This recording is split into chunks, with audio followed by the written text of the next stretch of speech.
Recently, I've really been trying to up my video production game, and one of the projects I've been wanting to do for a while is to build a camera slider, a camera dolly. Now, this is adjustable camera dolly, so I can turn it in or out, and it'll go do in a straight line or do a radius around a project. I really want to try just to find some easy ways to get some really visually interesting video shots. This is a pretty straightforward project. I cut it out of some bamboo scrap wood. And I have 3 pieces. 2 pieces the wheels will be attached to, and the body of it, the camera will be attached to. Now, I'm just using hardware bought from the hardware store. It's nothing fancy. I had the front of it as a pivot point, and then the second hole you saw in there in the back is how I'll lock the wheels in position. Now, to do that, I need to create a groove in the body of the camera mount, and I just did that by putting the pivot point in and then kind of scratching out a line and then drilling 2 holes on either side and then attaching them with an arch or arc. After I had the general idea all laid out, I went ahead and cut that out with the jigsaw.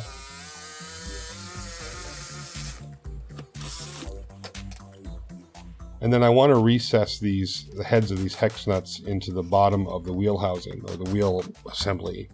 So to do that, I just put them in their respective holes and then give them a tap with a hammer, and this kind of outlines where the heads will go. So came back with a chisel and then just chiseled out a little more so those heads would be recessed.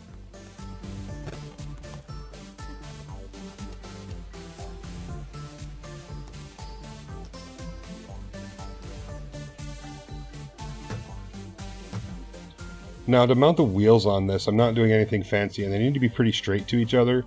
So I'm just adding a board to the bottom of the wheel assembly, and then up against that board I will glue some couplers, hex couplers, and I'll show that here in a minute. But to give this thing a little bit more of a slimline profile, I went ahead and cut some little pieces off of each side. I just laid it out by hand and then flipped it over and cut it out on the other side with the bandsaw, and gave everything a quick sanding with the pneumatic drum sander.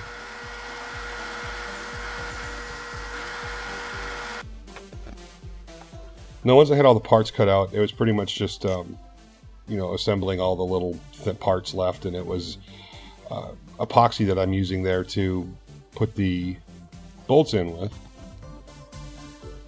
I push the bolt most of the way through and just leave the head up a little bit so I can fill epoxy around that, so when I finish pushing it all the way through, the epoxy won't come out the other side, so I'll have a nice clean area there. And these bolts, these are elongated bolts, they're called couplers. And that's what I'm just going to screw the wheel right to, and I'm just going to epoxy those in place, and then I taped them down. And while the epoxy was drying, I needed to make some handles or some threaded handles to lock everything in place when I position it the way I want to. So on the chop box, I just cut out a couple pieces of scrap wood and then cut the corners off at a 45-degree angle.